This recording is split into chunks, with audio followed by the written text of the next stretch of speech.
probably best known as a tech contributor to The Today Show, NBC News, and a regular on various TV programs, including HLN, CNN, Fox News. I could go on and on. So you may have seen her on TV, and typically when you see her on TV, she's doing something wild, like blasting through the air with a jetpack on, or scuba diving to Aquarius, the world's only underwater marine lab, to interview a Cousteau.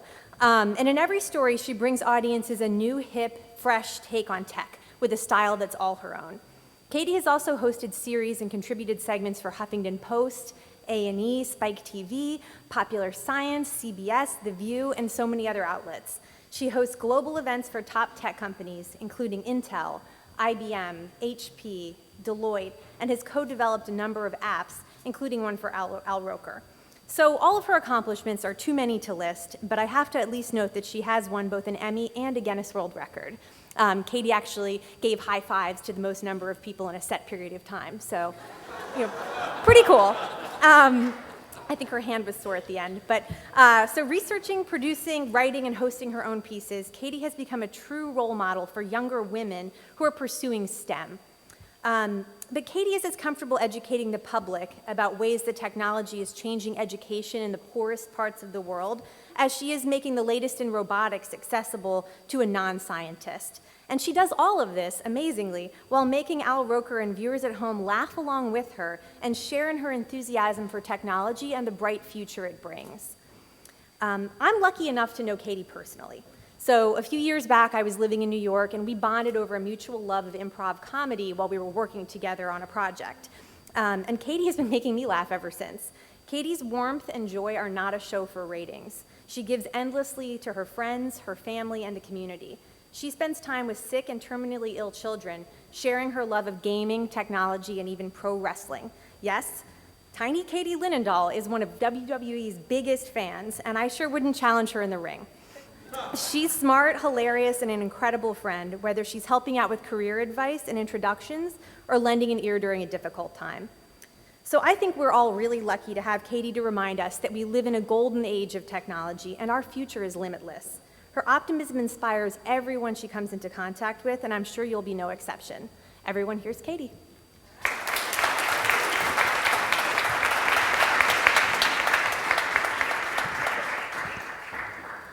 Special thank you to Allison for that very kind introduction.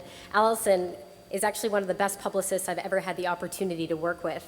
I met her while she was working for both PR for Facebook, Amazon, and Cisco. And I have to tell you, her tenacity and personalized approach is so admirable. And of course, now she is at Zoosk. Oh, and by the way, Allison, I have to owe you a thank you because she also keeps me social, because as an IT girl at heart, I would like to stay on the computer all day, and she's constantly encouraging me to log off and get out there in the real world. So thank you for that. I also want to thank two people from my alma mater, Rochester Institute of Technology. Dr. Jim Waters, who is here today. Jim, where are you?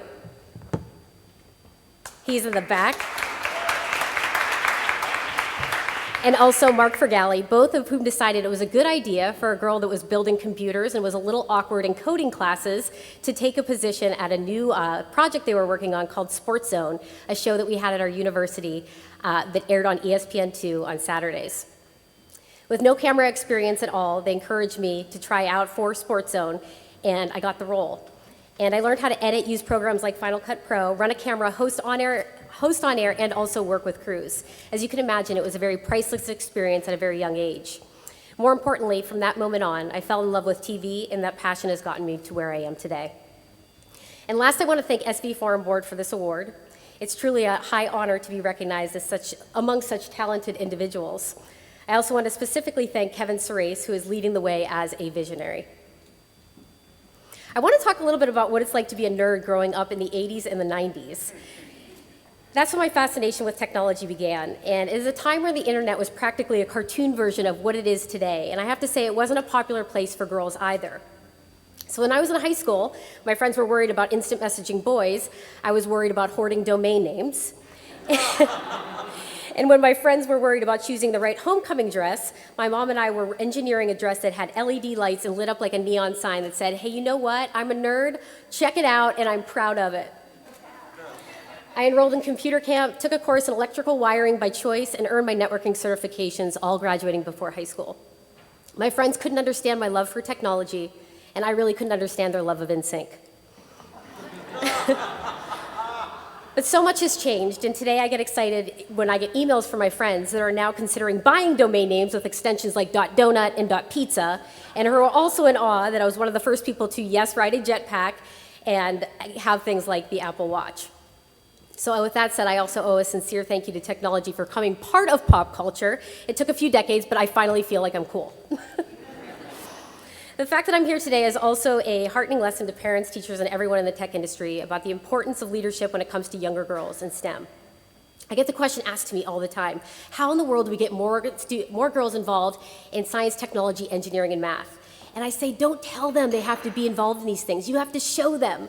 Show them they could actually be one of the people to make a smarter home with sensor-driven gadgets. Tell them they're in an age now where they can help sequence genomes or be an entrepreneur that takes the Empire State Building and makes it much more efficient. This is awesome. And today, technology almost sells itself when it comes to this digital native generation. You just really have to expose them to the right technology and the gadgets, stand back, and I'm sure you can all know this. They just follow and they lead you.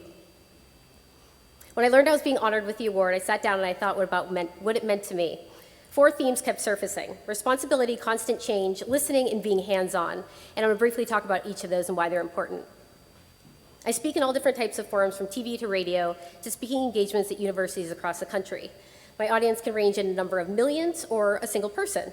And of course, in every instance, responsibility remains one of my driving forces. I'm responsible for my integrity as a journalist, and I've been responsible for the truth of the story. It doesn't matter how long I've been at this game, it continues to amaze me that I can go onto a platform like the Today Show or CNN and supply valued opinion or a review on a product that can be heard by millions. It also holds me a great deal accountable. I put a great deal of pressure on myself to get this story right and teach people something that they didn't know. I'm constantly pushing myself to get the best information in most innovative products like the ones I frequently find here, of course, in Silicon Valley. Constant change. In our industry, I know we have a lot of constant change, and we all know that it's really something that you can't prepare for. As you can imagine, at a time when I was getting my degree in information technology, a professor said that it's the fundamental law of information technology that systems will continue to evolve. When I was 21 years old, that sounded really overwhelming, but actually I think that's become one of the most exciting things, to be this sponge and constantly learning and accepting constant change. Listening. Being a journalist is more about listening and asking questions or talking on camera. And some of my favorite stories over the years have come from simply tuning in. I was on a remote 20-mile island of Bermuda a few years ago when I overheard the locals chatting about a recent lionfish tournament. After asking a few questions, I learned that the lionfish, this fish that I've never even heard of personally, is not endemic to the Atlantic Ocean, it's endemic to the Pacific Ocean. Well, here I discovered that somebody in Florida actually threw 4 to 6 lionfish into the Atlantic Ocean, and quickly from there, 4 to 6 fish actually populated 30 to 40,000 eggs every 4 to 5 days. This fish now to this day has spread from the Congo all the way to Massachusetts and has a devastating impact on our ecosystems. Those overheard conversations and early questions I asked grew into one of the biggest stories of my career, trending on CNN for 5 days and raising awareness about a vitally important topic. Being hands-on. My willingness to put myself in any situation has led me to some incredible experiences and stories. When I learned about the lionfish, I knew that to tell the best story, I needed to be underwater. So I got my advanced dive certs and began researching the top underwater cameras and technologies. That also had its consequences, namely being in the storms of the Bermuda Triangle and dealing with intense motion sickness. But I do it all over again because now I'm an advanced diver and I've had the opportunity to tell stories that I never dreamed about. Recently, as Allison noted, I was underwater with a Cousteau and also underwater with NASA astronauts as they trained underwater to simulate microgravity. Another favorite hands-on story I had briefly is with a company called World Reader. It's a nonprofit that relies on e-readers and cell phones to deliver ebooks and change education in the poorest parts of the world. It allowed me to be the first reporter to travel on location in the slums of Kibera, Kenya, and to see their work in action. There I was able to see kids who had next to nothing, protectively cradling their e-readers and cell phones, taking them home to share lessons with their families each night. Initially, I wondered if these devices would be stolen, until I learned that a few days before I arrived, 5 teenage boys were slaughtered limb by limb for stealing. Education here is deeply valued, as you can imagine, because it's the only way out. Technology, even in the second poorest part of the entire world, is opportunity. And that opportunity is everywhere, and it seems to be changing every day. I love in my role as a tech reporter, I get to bring light to these life-changing stories and share them with the world. While I'm driven by these heartwarming stories, I also love that my job lets me have a whole lot of fun. I mentioned that I got to ride a jetpack. I've also attended a UFO Congress and won a Guinness World Record, yes, for high-fiving 107 people in 1 minute. I'm very proud of that. If you're wondering too, I've also survived digital detox and interviewed more celebrities and athletes than I can count, and even had the chance to challenge IBM's supercomputer Watson in a full game of Jeopardy, of which I got smoked. I've also zipped through 35 football fields of gadgets at the Consumer Electronics Show, and that annual pilgrimage brings together all of the themes that I just mentioned: responsibility, listening, constant change, and being hands-on. I never know if I'm going to be teaching Today Show anchor Natalie Morales how to use rocket-powered skates only 30 seconds after a commercial break, or setting up a levitating speaker within 5 minutes before air. It's an intense and exciting whirlwind, and as you can imagine, I wouldn't have it any other way. And last but not least, I just want to say a point that was made earlier. One theme I've embraced my whole life is to follow your passion. My mom isn't here at the event today, but I owe her, my dad, and my sisters a huge thank you for always letting me do my thing and become the person I am today. I encourage parents to embrace their kids' passions, no matter how weird they may seem at the time. You never know, in a few decades, one of those kids could be standing up here on this stage. Again, thank you for this honor, and stay tuned. Wow.